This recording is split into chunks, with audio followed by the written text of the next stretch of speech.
Raflost. Raflost það kallað þegar líkaminn kemst í beina snertingu við rafmagn. Skoðum nánar hvaða áhrif straumurinn hefur.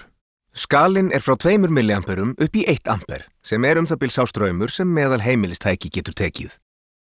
Við 2 til 5 mA finna flestir fyrir stuði. 10 mA eru svokölluð sleppimörk. Þá yfirskrifar straumur í útlimi taugaboð heilans að bregðast við þannig að þau komast ekki til skila.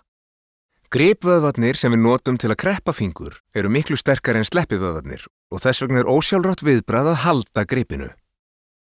Við 20 til 25 mA straum í búk missum við stjórn á önduninni þegar þyngd og aðrir vöðvar fara í krampa og við lendum í öndunarerfiðleikum.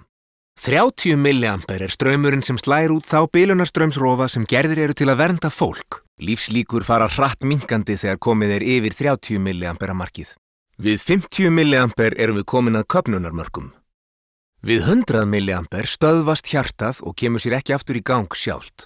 Stutt skot á 300 mA setur af stað vefjabruna sem veldur alvarlegum skemmdum og leiðir oftar en ekki til dauða.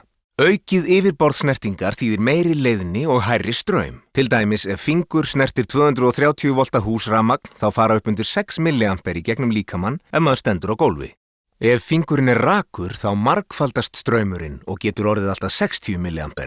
Standi maður aftur á móti í vatni getur straumurinn orðið 240 til 1200 mA og lífslíkur litlar.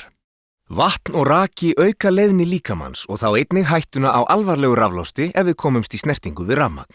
Til að vernda okkur getum við gert eftirfarandi.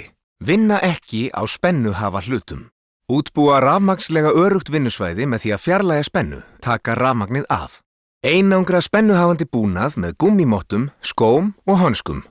Bilunarstraumsrofar eru til að verja mannin, en allt annað í rafmagnstöflu til að verja rafbúnaðinn. Einangruð verkfæri eru lykilþáttur í að tryggja öryggi.